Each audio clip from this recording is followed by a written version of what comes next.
constantly a bang. You're trying to keep yourself calm.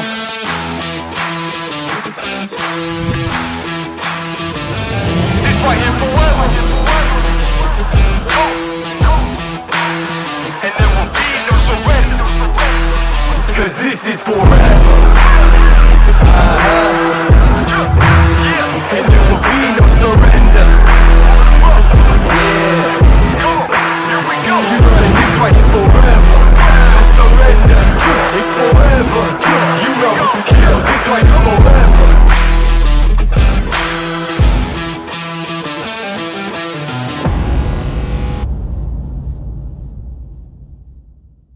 Right guys, welcome back to another installment of my training series. I got main man Laz recording again, and we're in for a push today at UFit. So same as last time, I'm not really used to the equipment, so I'm not log booking anything. I'm just going to go as heavy as I allow with like 1 or 2 intensity methods. We're going to start off on a super incline hammer strength press. We're going to probably go for like main compound movements first, and so we're going to go chest, shoulders, any type of pressing. Then we'll start going on to kind of the fluff stuff with like some lateral raises, stuff like that. So I'll just hop in now, get a few warm-up sets in, and then we'll see where we go.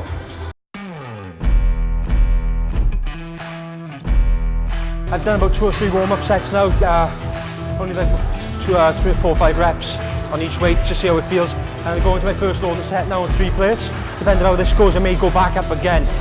Always aiming for around 6 to 12 reps. If I've got more, I know I can increase the weight. A bit less, we'll see where we go.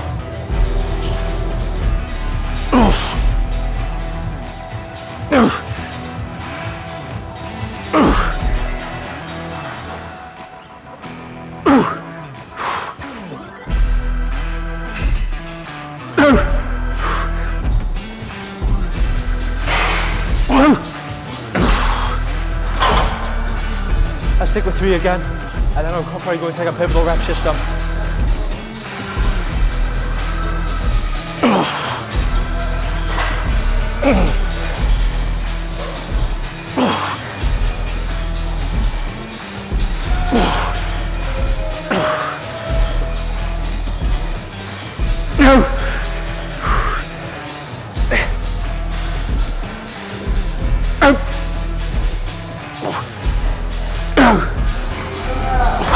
Okay guys, so what I'm going to do here now, I drop 1 plate off each side, so a 20k off each side.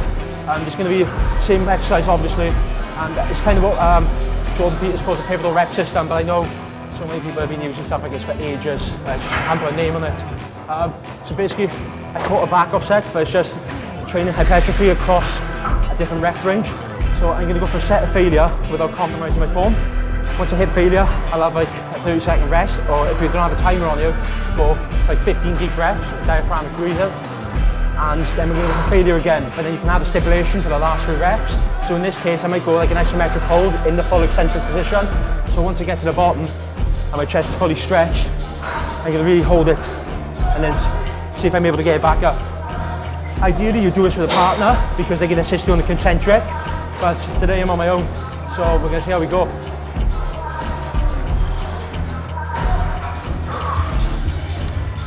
So what I'll do now is like 15 deep breaths through the nose and like that through the mouth. And focus on like inflating your stomach. Really emphasize the diaphragm, forcing all the air out.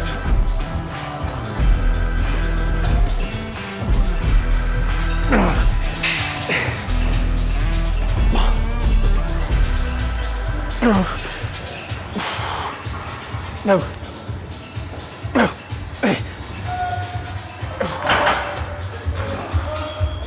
Yeah, that's enough for me.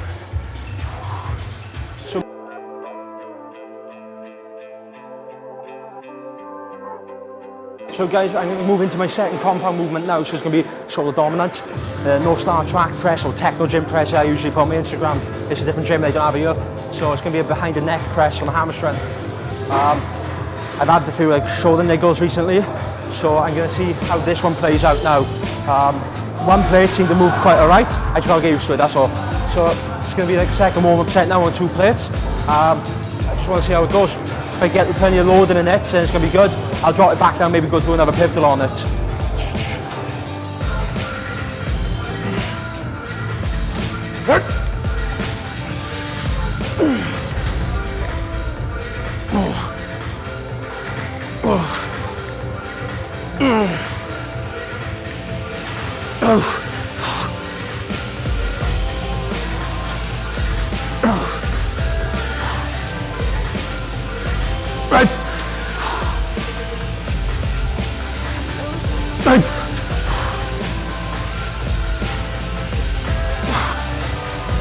That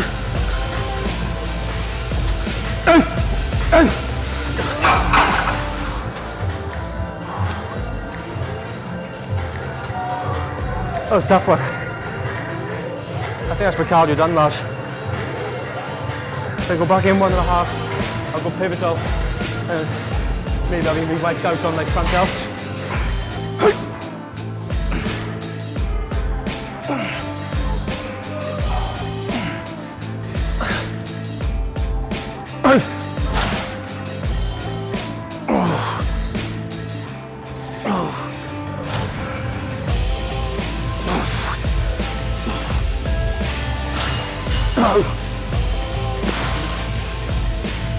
No.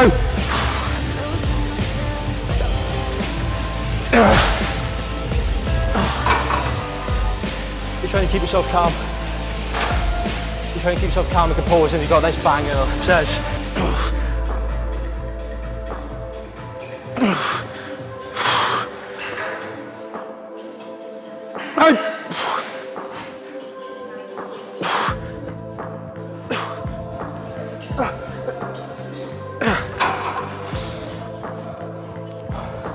Yeah, so that's like 2 main compounds done now. I'll probably go into like a flat press or something like that, so here we go. That'll be my main compound movements done from a usual push session. It's quite annoying trying to program it when it's in the gym I'm not really used to and some of the equipment isn't available. But maybe like a dumbbell press or maybe some other kind of hamstring press that I haven't used before. After that, I'll probably go back into something quite similar with like a cable fly movement and side delt lateral raise machine, and then we'll go into the fun stuff on arms.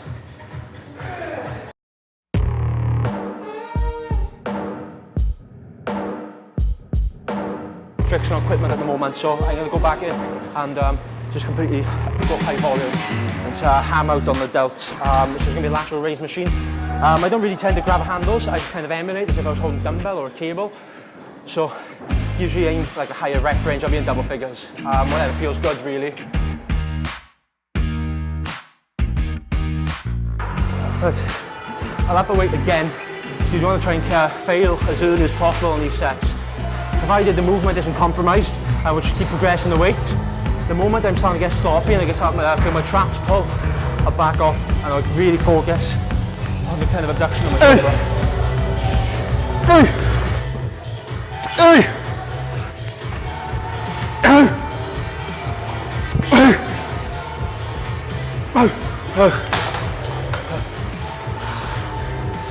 Best set I've done in so long.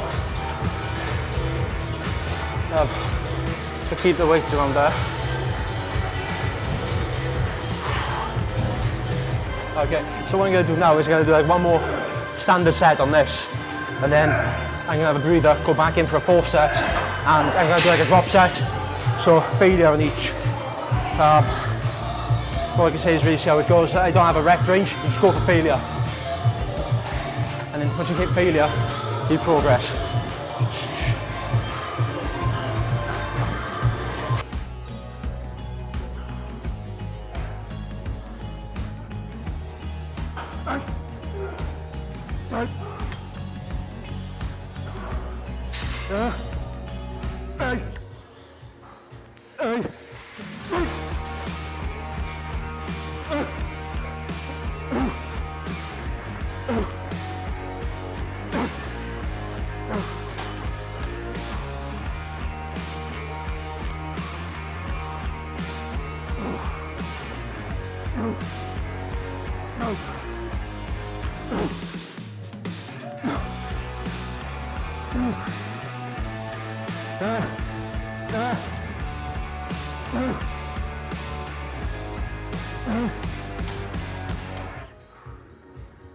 That's me done on side delts.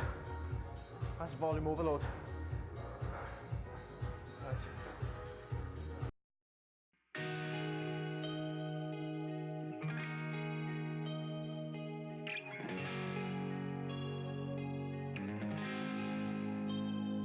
Like one of my isolation exercises, just the chest. Usually I go like a seated cable fly, but today it's going to be standard, save some time. It's much easier to set up and I'm just going to try and fly through it. I'll try and get like 2 loading sets, and then I'm going to go into like something higher volume. That's how I always do it. So I love to finish on higher volume stuff. Just get a few isometric holds in towards the end, and I can really start to squeeze and test them down, like each individual muscle fibre in the pec.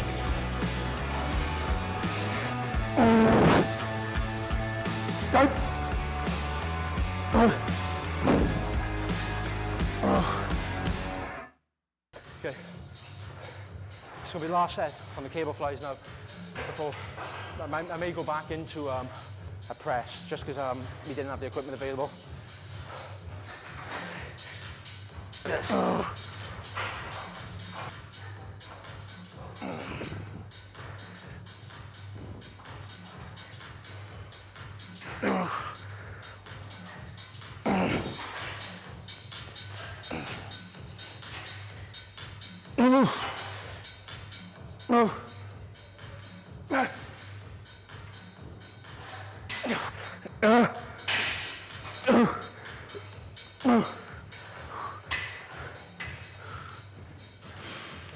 Drop it down.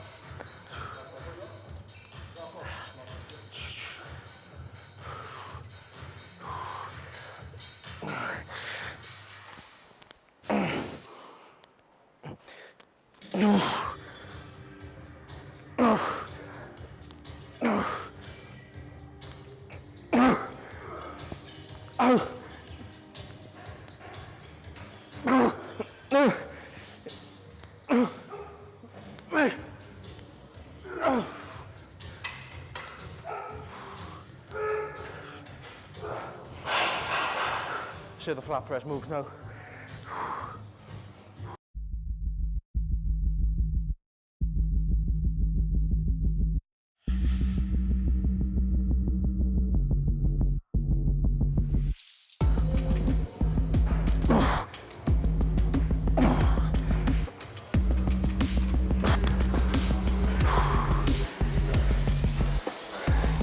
So fatigued.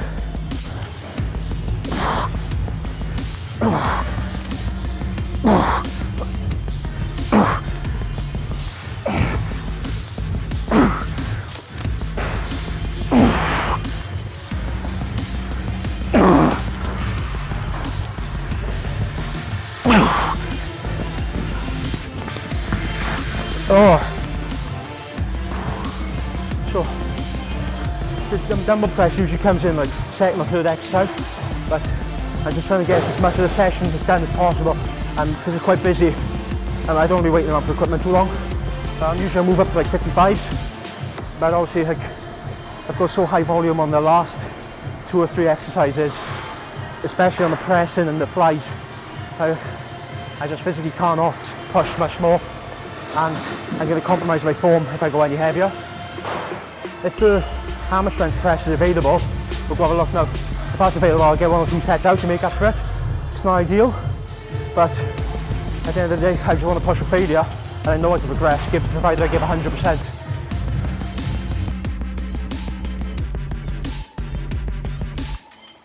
I don't want to go too much because usually I do my main flat press and it's like my second or third exercise, but I'm going to load up as much as I can without compromising my form, and then maybe we'll back do like another intensity method.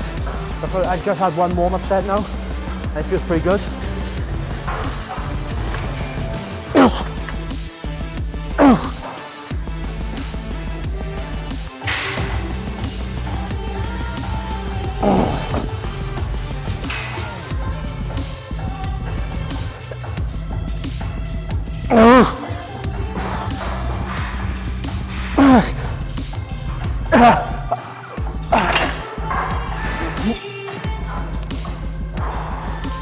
Okay, that's enough chest.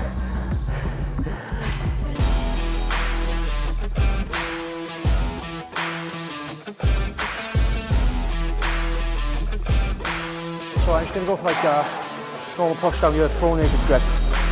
Like a key pointer to ensure that your shoulders are aligned with your elbows, and then make sure when you're pressing down, you've got like a nice straight line between your elbows, forearms and wrists. So you're kind of like pushing down. Otherwise, you're starting to drive down.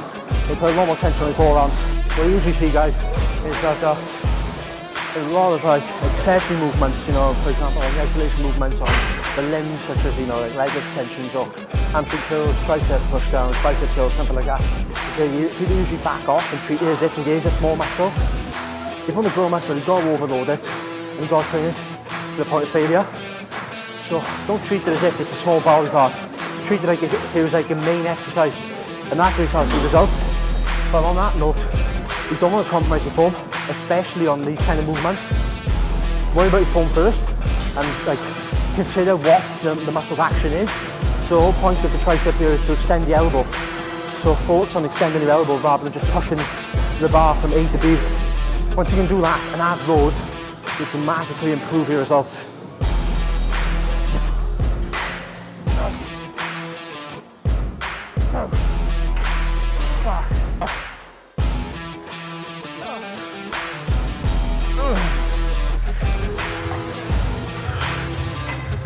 So what you'll see is usually my last exercise, and I always add it in on tricep movements because you don't have to put your elbows for as much strain. So if you ever have suffered like tendonitis in the elbow or like really tight triceps, it's a really good movement because I'm only using like 9 kg side here, which is like a 5 on most pulleys, and it allows you to take your elbow from full extension without putting so much tension on the elbow itself. So I got it from Joe Bennett. It's a really nice movement. I don't want to explain too much about it. You just got to try it out for yourself.